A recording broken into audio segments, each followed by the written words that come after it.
ये समझना इंपॉर्टेंट है कि डिप्रेशन के फेज में हो क्या रहा है। डिप्रेशन जैसा कि हमने समझा कि ये मेंटल हेल्थ डिसऑर्डर है, तो यहाँ पर हमारा मेंटल लेवल हम चेक करेंगे, हमारा जो ब्रेन है उसकी बात हम करेंगे। तो ब्रेन के अंदर हमारा ब्रेन का जो स्ट्रक्चर है उसमें जो सामने का पार्ट है that is pre frontal cortex, वो बेसिकली हमारा जो डिसीजन मेकिंग है उसके लिए रिस्पॉन्सिबल होता है, और हमारा जो मूड रेगुलेशन है, मूड किस तरह से कैसा है हमारा, उसके लिए रिस्पॉन्सिबल होता है।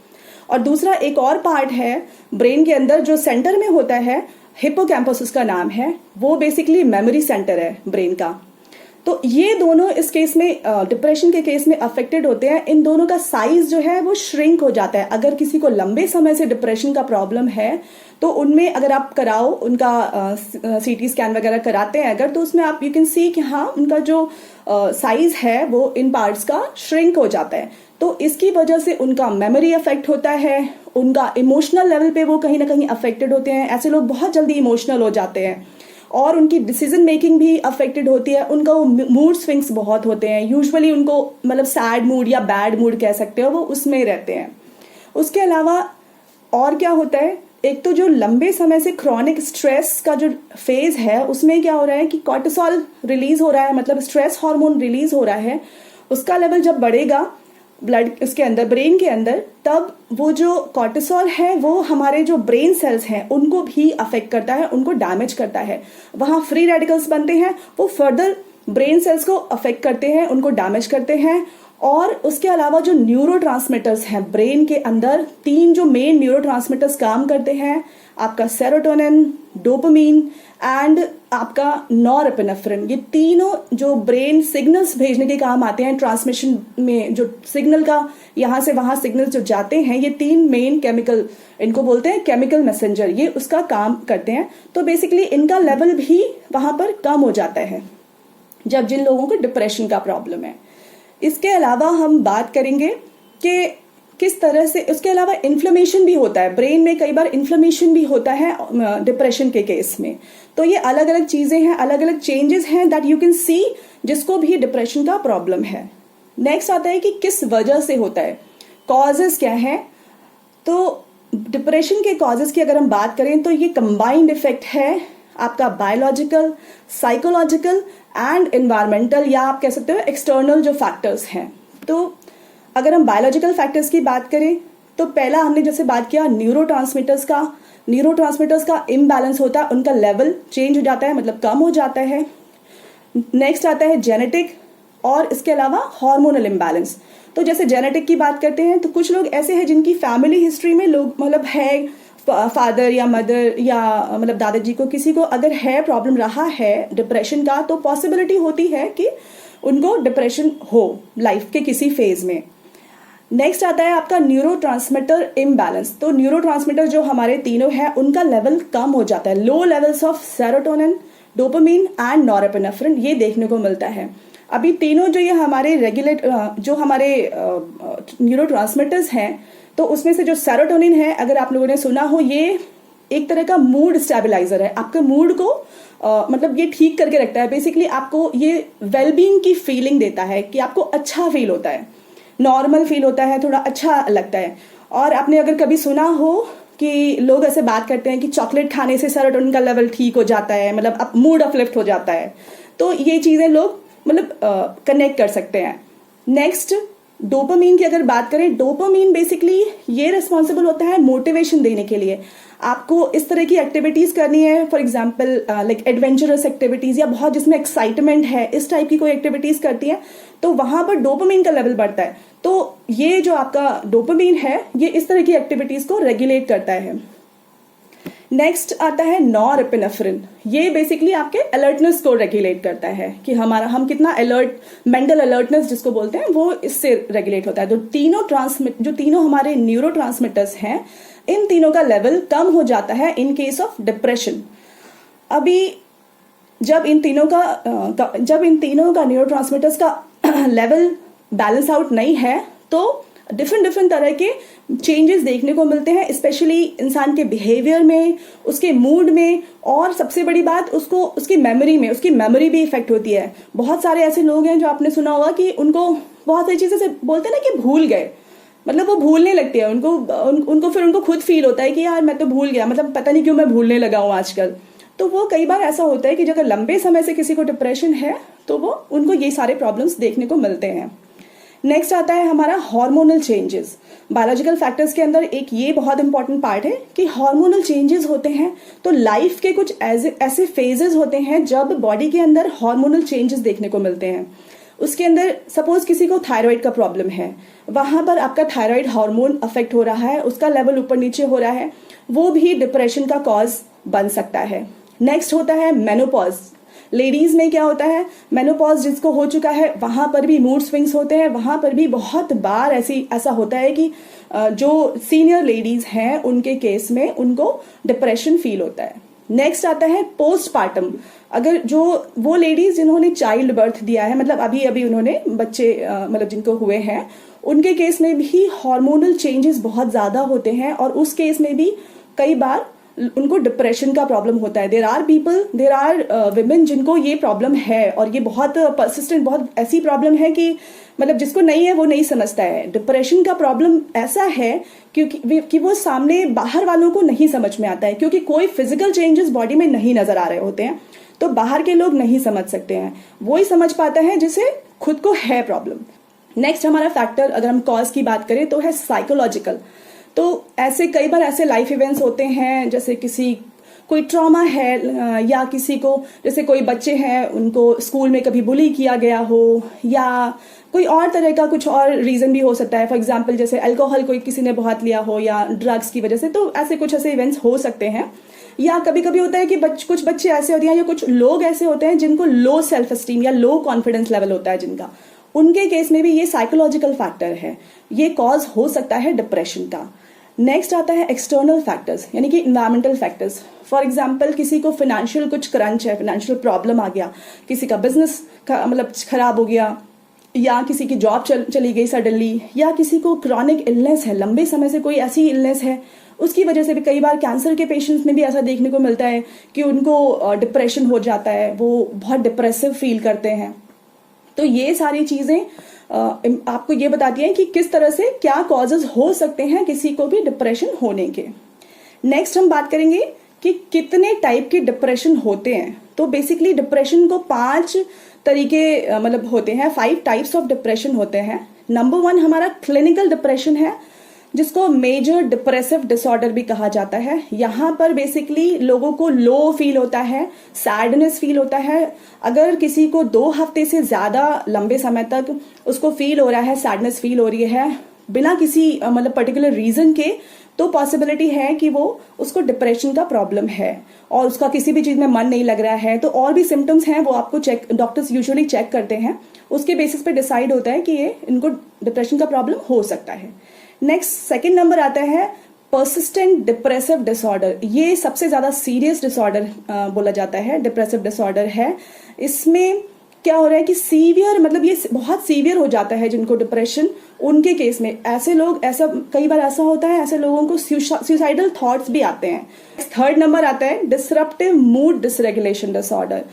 इसमें भी लोगों को थोड़ा इरिटेशन फील होता है, जल्दी से बहुत जल्दी गुस्सा आ जाता है, इस तरह के सिम्टम्स देखने को मिलते हैं। यूजुअली ये बच्चों में देखा जाता है, 10 साल या आसपास के बच्चे जो होते हैं उनमें कभी कभी ऐसा दिखता है कि वो किसी वजह से मे बी मतलब पेरेंट्स से इतना वो नहीं है, या स्कूल में उनको इतना अच्छा नहीं लगे, या स्टडी वो इतना अच्छे से नहीं कर पा रहे हैं, तो कुछ रीजंस हो सकते हैं उसकी वजह से उनमें इस तरह के सिम्टम्स देखने को मिलते हैं और ये डिप्रेशन का हो सकता है सिम्टम। नेक्स्ट 4th नंबर आता है प्री मेंस्ट्रुअल डिस्फोरिक डिसऑर्डर। इसमें ये लेडीज में होता है। समटाइम कुछ लेडीज को मेंस्ट्रुएशन के पहले कुछ डेज में ऐसा फील होता है, उनको मूड स्विंग्स होते हैं और ये भी एक तरह का डिप्रेशन है। इरिटेशन होती है, एंजाइटी फील होती है। नेक्स्ट आता है जो हमारा है 5th, वो है depressive disorder due to another medical condition. तो कुछ और अगर मेडिकल कंडीशंस है किसी को, फॉर एग्जांपल कैंसर किसी को है, फॉर एग्जांपल किसी को थायराइड का प्रॉब्लम है, स्पेशली हाइपोथायराइडिज्म का जो प्रॉब्लम है उसका, तो ये सिम्टम ही है कि ऐसे लोगों को बहुत लो फील होता है, उनका जो सेल्फ कॉन्फिडेंस है वो भी कम हो जाता है, मूड स्विंग्स भी होते हैं। तो ऐसे लोगों को भी डिप्रेशन का प्रॉब्लम हो सकता है।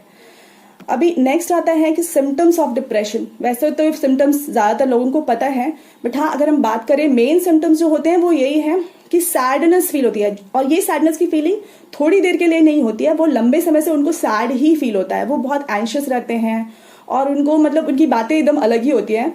उसके अलावा उनका किसी भी चीज़ में मन नहीं लगता, किसी भी हॉबी में उनका मन नहीं लगता है ऐसे लोगों का। ऐसे लोग मोस्टली लो एनर्जी फील करते हैं, थके हुए लगते हैं, उनका एनर्जी लेवल बहुत ही कम होता है। उसके अलावा उनका जो मैंने बात किया कि एपेटाइट का लेवल चेंज हो जाता है। यूजुअली ऐसे लोगों में एपेटाइट उनकी मतलब बिल्कुल ख़त्म, ना के बराबर हो जाती है। उनका खाने का मन नहीं करता है, उनको कभी टेस्ट नहीं आता है या कभी किसी वजह से उनका मन नहीं करता है खाने का। तो इसकी वजह से उनका जो वेट है वो भी कई बार कम हो जाता है। नेक्स्ट उनको स्लीप डिस्टर्बेंसेस भी होते हैं, मतलब उनको सोने में भी प्रॉब्लम हो रही होती है। इंसोम्निया का प्रॉब्लम, ये भी एक बहुत बड़ा सिम्टम है डिप्रेशन का, जिन लोगों को सोने में प्रॉब्लम हो रही है।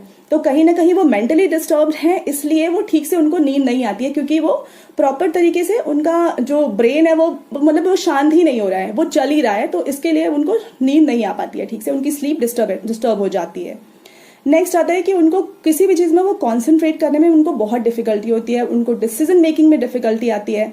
उसके अलावा उनको लाइक फीलिंग ऑफ गिल्ट होता है, मतलब हर चीज़ में उनको लगता है कि मेरी ही गलती है, या मैं ऐसी हूँ इसलिए ऐसा है, या मैं ऐसा हूँ इसलिए ऐसा है। होपलेसनेस वाली सिचुएशन होती है। और उसके अलावा रेकरेंट थॉट्स ऑफ सुसाइड, मतलब उनको सुसाइडल थॉट्स आते हैं। अगर किसी को लंबे समय से डिप्रेशन का प्रॉब्लम है तो इट माइट बी पॉसिबल कि उनके मन में इस तरह के थॉट्स आ रहे हों। तो ये सारे सिम्टम्स हैं डिप्रेशन के। नेक्स्ट हम बात करेंगे स्टैटिस्टिक्स के बारे में। तो स्टैटिस्टिक्स की बात करें अगर हम, तो सबसे पहले ये जानना जरूरी है कि ग्लोबली लगभग 5% एडल्ट्स को डिप्रेशन का प्रॉब्लम है, और depression is about 50% more common in women. Basically women are more prevalent towards for depression compare to men. तो आपने ज्यादातर मोस्टली सुना भी होगा लेडीज को, और इसका रीजन भी यही है कि जो भी हमने टाइप्स समझे उसमें आपने कहीं देखा होगा कि हाँ पोस्टपार्टम है तो वहां पर डिप्रेशन हो सकता है। उसके अलावा मेंस्ट्रुएशन के टाइम पर उनको डिप्रेशन हो सकता है। उसके अलावा कई सारी ऐसी लेडीज हैं जो कहीं ना कहीं वो घर के अंदर रह गए हैं और उनको अपने हॉबीज नहीं परसू करने को मिल पा रहे हैं ठीक से, और इवन उनके फ्रेंड्स छूट जाते हैं। तो बहुत सारे ऐसे रीजंस हो सकते हैं जिसकी वजह से उन्हें ऐसा डिप्रेसिंग टाइप फील हो सकता है। तो 50% ज़्यादा पॉसिबिलिटी है कि विमेन में ज़्यादा ये डिप्रेशन देखने को मिलता है। उसके अलावा world wide more than 10% of pregnant women में भी आपको डिप्रेशन देखने को मिलता है। तो world wide 10% of pregnant women जो है, या जिन्होंने अभी बर्थ दिया है बच्चों को, वो उनको डिप्रेशन का प्रॉब्लम है। तो ये भी एक बहुत बड़ा कॉज है डिप्रेशन का ज्यादा होने का, स्पेशली इन विमेन। और every year more than 7 lakh, मतलब लगभग 7 लाख लोग ऐसे हैं जिनकी डेथ होती है ड्यू टू सुसाइड, और ये 4th leading cause of death है। बेसिकली 15 से लेके 29 साल यानी कि 15 to 29 ईयर्स के लोग जो हैं उनके अंदर ये यूजुअली सुसाइडल जो अटेम्प्ट्स है वो देखे जाते हैं। और depression is one of the most prominent reason कि जिसकी वजह से सुसाइडल थॉट्स आते हैं लोगों के मन में। इसीलिए ये बहुत ज्यादा सीरियस डिसऑर्डर है, बहुत ही ज्यादा सीरियस प्रॉब्लम है। नेक्स्ट आता है हम ट्रीटमेंट या थेरेपी ऑप्शंस क्या क्या अवेलेबल हैं उसके बारे में बात करेंगे। तो अगर हम बात करें तो बेसिकली अलग अलग तरह के थेरेपीज अवेलेबल हैं, बहुत सारी थेरेपीज अवेलेबल हैं। लेकिन सबसे पहले डॉक्टर्स जो हैं यूजुअली एलोपैथिक, अगर डॉक्टर्स के पास आप जाते हो तो एलोपैथिक मेडिसिन जो है उसमें एंटी डिप्रेसेंट्स डॉक्टर्स प्रिस्क्राइब करते हैं। तो अलग अलग तरह की एंटी डिप्रेसेंट्स हैं, उनके अपने साइड इफेक्ट्स हैं। डॉक्टर्स यूजुअली नहीं बताते हैं, वो दे देते हैं कि हाँ ये मतलब डॉक्टर्स कहाँ ही डिस्कस करते हैं साइड इफेक्ट्स के बारे में। बट हाँ वो मोस्टली वो लोग डॉक्टर्स ये लेते हैं, डिप्रेशन का जिनको भी प्रॉब्लम है वो लोग लेते हैं, और उनको फिर थोड़ा ठीक फील हो रहा होता है। उनको दूसरे सिम्टम्स देखने को मिलते हैं बट हाँ उनको थोड़ा बेटर फील हो रहा है।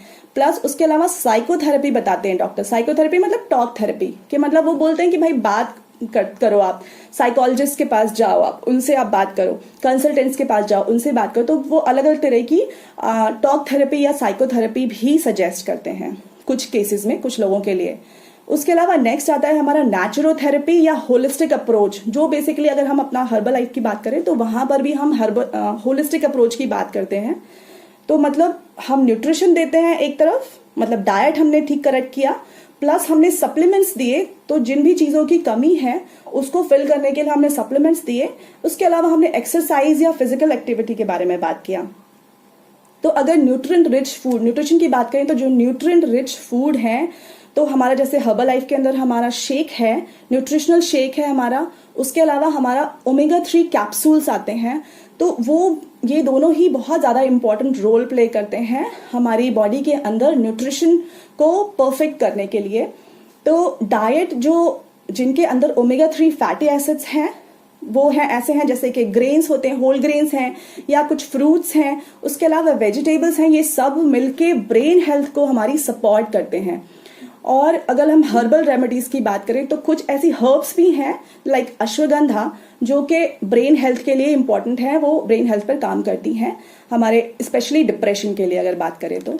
नेक्स्ट आता है एक्सरसाइज। तो अगर कोई बंदा रोज एवरीडे या रेगुलर फिजिकल एक्टिविटी करता है तो उसकी बॉडी के अंदर एंडोर्फिन्स ऐसा है कि उसकी बॉडी के अंदर ऐसे केमिकल्स रिलीज होंगे जो उसको अच्छी फीलिंग देते हैं, और उसको मतलब उसको जो डिप्रेशन की फीलिंग है उसको वो नहीं होने पाती, वो रिलीज होती है। इसके लिए इंपॉर्टेंट है कि उसको फिजिकल एक्टिविटी के लिए भी मोटिवेट करा जाए अगर उसको प्रॉपर वेलबींग चाहिए। तो नेक्स्ट आता है माइंडफुलनेस एंड मेडिटेशन। तो बेसिकली योगा और मेडिटेशन आजकल बहुत ज़्यादा इसको प्रमोट किया जाता है। तो ये ऐसे लोग जिनको डिप्रेशन का प्रॉब्लम है उनके लिए योगा और मेडिटेशन बहुत ही ज़्यादा क्रूशियल रोल प्ले करते हैं उनकी मेंटल हेल्थ को परफेक्ट बनाने के लिए, उनकी मेंटल हेल्थ को स्टेबलाइज करने के लिए। तो तब क्या होगा, उनकी जो ब्रेन है उसके अंदर जो उनके जो न्यूरोट्रांसमीटर हैं वो कहीं ना कहीं उनका लेवल सेट होगा, और जब उनका लेवल सेट होगा तो जो उनका डिप्रेशन का प्रॉब्लम है, जो डिप्रेशन की फीलिंग है, वो कहीं ना कहीं सबसाइड होगी और उनका जो मन है वो शांत होगा। कहते हैं ना कि हाँ भाई मन शांत हुआ, उनका मन किसी और चीज में लगेगा, उनको फोकस करने में बेटर हेल्प मिलेगी। उसके अलावा कुछ एक्यूपंक्चर या म्यूजिक थेरेपी भी सजेस्ट की जाती हैं इन केस ऑफ डिप्रेशन। अब नेक्स्ट आते हैं कि how nutrition impacts depression. Nutrition किस तरह से इम्पैक्ट करेगा हमारे डिप्रेशन के केस में, कि ब्रेन बेसिकली क्या होता है कि ब्रेन को स्टेडी सप्लाई ऑफ न्यूट्रिशन चाहिए, वो पूरा टाइम काम करता रहता है। हमारा दिमाग क्या, जितनी देर हम जग रहे होते हैं हमारा ब्रेन एक ऐसा चीज है वो पूरा टाइम काम कर रहा होता है, और उसको बहुत ज्यादा ग्लूकोज और न्यूट्रिएंट्स की सप्लाई चाहिए। तो वो ब्लड के थ्रू उसके पास ब्रेन सेल्स के पास पहुंच रहा होता है। तो बेसिकली इसकी वजह से लाइक विटामिन है, मिनरल्स हैं, एंटीऑक्सीडेंट्स हैं और एंड हेल्दी फैट्स जैसे कि ओमेगा 3 फैटी एसिड्स, तो ये सारी चीजें जब प्रॉपर सप्लाई मिल रही है ब्रेन सेल्स को तो ये हेल्प करती है मूड को रेगुलेट करने में, मूड। और इसके अलावा जो न्यूरोट्रांसमीटर हैं उनको भी उनके प्रोडक्शन में भी ये चीजें हेल्प करती हैं और इन्फ्लेमेशन को भी कम करती हैं। तो बेसिकली हमारा ब्रेन हेल्दी हो गया अगर हमने अपना डाइट में न्यूट्रिशन प्रॉपर तरीके से लिया। और अगर पुअर न्यूट्रिशन है तो उसकी वजह से डिप्रेसिव सिम्टम्स ट्रिगर होते हैं। किसी ने अगर वेल बैलेंस डाइट नहीं लिया है लंबे समय से, अगर वो नहीं ले रहा है, तो पॉसिबिलिटी होती है कि उसको डिप्रेशन फील हो सकता है, मे बी छोटे समय के लिए, थोड़े समय के लिए, पर हो सकता है। अगर आप ऐसे सोचो कि कभी आपने ऑयली खाना खाया है या बहुत स्पाइसी फूड खाया है या कभी लाइक जंक फूड खा लिया है, उसके बाद क्या होता है, उस समय जब हम खा रहे होते हैं तब तो मे बी हमें अच्छा लग रहा होता है, बट उसके बाद क्या होता है कि हम कई बार अगर नोटिस किया हो किसी ने कि बहुत लो सा फील होता है। एंड इवन कई बार आपने सुना होगा कि आफ्टर पार्टी इफेक्ट, बहुत लोगों जैसे बहुत सारे ऐसे लोग हैं जो अल्कोहल लेते हैं या बहुत सारे ऐसे लोग हैं जो नॉनवेज लेते हैं या और भी स्पाइसी फूड लेते हैं या जंक फूड लेते हैं, जब पार्टी हो रही होती है उस समय तो अच्छा लग रहा होता है, बट आफ्टर इफेक्ट जब आप सोने जा रहे होते हो या जब आप नेक्स्ट डे उठते हो तब बहुत बार ऐसा होता है कि उनको बहुत लो फील हो रहा होता है। तो ये भी अगर आप लंबे समय तक ये काम करोगे तो वो डिप्रेशन का कॉज हो सकता है, क्योंकि वहां पर पुअर न्यूट्रिशन आपका जो ब्रेन है उसको पुअर न्यूट्रिशन मिलेगा, तो ये कॉज हो सकता है। तो इसलिए nutrition rich diet is very important for your brains health. उसके अलावा की न्यूट्रिएंट्स अगर हम बात करें कि कौन कौन से की न्यूट्रिएंट्स हैं जो के इम्प्रूव करने में हेल्प करते हैं, डिप्रेशन को इम्प्रूव करने में हेल्प करते हैं। तो सबसे पहले हमारा हो गया ओमेगा 3 फैटी एसिड। उसके अलावा विटामिन बी है, जैसे B6 है, B9 है, B12 है। उसके अलावा विटामिन डी की बात करते हैं हम, मैग्नीशियम है, जिंक है, even antioxidants, amino acids and probiotics. ये सारे जो न्यूट्रिएंट्स हैं वो अलग अलग लेवल पे ब्रेन की हेल्थ में हेल्प करते हैं। तो अगर हम बात करें ओमेगा 3 फैटी एसिड्स की, तो वो ब्रेन हेल्थ के लिए बहुत इंपॉर्टेंट है और ये जो है न्यूरोट्रांसमीटर के फंक्शन में भी बहुत हेल्प करता है और इन्फ्लेमेशन को भी रिड्यूस करता है। तो बॉडी के अंदर या ब्रेन के अंदर कहीं भी इन्फ्लेमेशन है तो अगर ओमेगा 3 फैटी एसिड जो है वो इन्फ्लेमेशन को रिड्यूस करने में हेल्प करते हैं। और स्पेशली तो दो तरह के ओमेगा 3 फैटी एसिड्स हैं, बेसिकली EPA एंड DHA। तो ये एसेंशियल, इसलिए वो बहुत हेल्पफुल है उन लोगों के लिए जिनको डिप्रेशन का अगर प्रॉब्लम है तो। उसके अलावा विटामिन बी की बात करें तो विटामिन बी भी हमारे लिए बहुत ज़्यादा हेल्पफुल होता है, स्पेशली प्रोडक्शन ऑफ न्यूरोट्रांसमीटर्स। तो सेरोटोनिन का, डोपामिन का, इन सब का जो प्रोडक्शन है वो उसमें हेल्पफुल होता है आपका विटामिन बी। तो जो ऐसे सोर्सेज, ऐसी चीज़ें जिनमें विटामिन बी है प्रॉपर मात्रा में, जैसे कि हमारा एग्स हो गया है, उसके अलावा फोर्टिफाइड सीरियल्स होते हैं, इन सब में विटामिन बी अवेलेबल होता है। कई बार जो लीफी वेजिटेबल्स हैं उनमें भी है। नेक्स्ट आता है विटामिन डी। तो विटामिन डी के केस में क्या है, विटामिन डी हम सबको पता है कि हमें सनलाइट से यूजुअली मिल जाता है। बहुत ज़्यादा कमी देखी जाती है, इवन बच्चों में, बड़ों में, बहुत सारे लोगों में विटामिन डी कम है आजकल। तो विटामिन डी भी एक बहुत इंपॉर्टेंट फैक्टर है मूड डिसऑर्डर्स को ठीक रखने के लिए।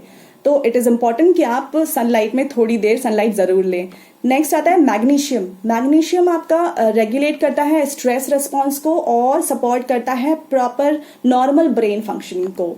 और मैग्नीशियम के सोर्सेज की अगर हम बात करें तो हमारे नट्स हैं और डिफरेंट तरह के सीड्स हैं, उनमें भी ये हमारा मैग्नीशियम मिलता है। उसके अलावा डार्क चॉकलेट की कई बार बात करते हैं, उसमें भी मैग्नीशियम है और ग्रीन वेजिटेबल्स तो है ही। और अगर किसी के ब्रेन में, किसी के बॉडी के अंदर लो लेवल ऑफ मैग्नीशियम है तो उसके केस में डिप्रेशन का रिस्क बढ़ जाता है। प्लस जिंक, उसके अलावा जिंक की बात करते हैं। जिंक एक बहुत इंपॉर्टेंट रोल प्ले करता है ब्रेन हेल्थ के लिए, specially brain signalling and proper neurotransmitter functioning के लिए। तो इसके सोर्स हैं, इसके भी सोर्स बेसिकली सीड्स हैं, नट्स हैं एंड होल ग्रेन्स।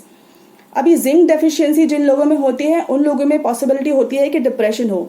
अगर आपने कभी अभी अगर किसी को याद हो, कोविड के केस में डॉक्टर्स ने इम्यूनिटी को बढ़ाने के लिए बाकी सारी चीज़ों के साथ में, सप्लीमेंट्स के साथ में जिंक सप्लीमेंट्स भी डॉक्टर्स प्रोवाइड करते थे।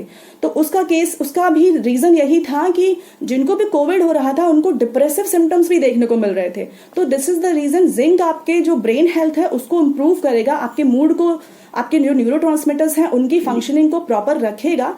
इसलिए वहाँ पर ये डॉक्टर्स प्रिस्क्राइब करते थे जिंक सप्लीमेंट्स स्पेशली। एंड कई बार डॉक्टर्स जो है इसके सिरप्स देते हैं बच्चों को भी, जिंक सप्लीमेंट्स वाले, उनके वो भी बेसिकली ब्रेन के लिए ही हेल्पफुल है। नेक्स्ट आता है हमारा एंटीऑक्सीडेंट्स। तो जैसा हमको पता है कि एंटीऑक्सीडेंट्स का बहुत इंपॉर्टेंट रोल है फ्री रेडिकल्स को न्यूट्रलाइज करने के लिए। तो जो भी फ्री रेडिकल्स हैं जो ब्रेन के अंदर ब्रेन सेल्स को डैमेज कर सकते हैं, उसको अगर न्यूट्रलाइज करना है उसके लिए एंटीऑक्सीडेंट की जरूरत है। एंटीऑक्सीडेंट रिच फूड अगर हम बोलें कि क्या है, तो विटामिन सी वाले जो जितने भी फ्रूट्स हैं, सिट्रस फ्रूट्स, वो सारे हमारे एंटीऑक्सीडेंट्स रिच होते हैं।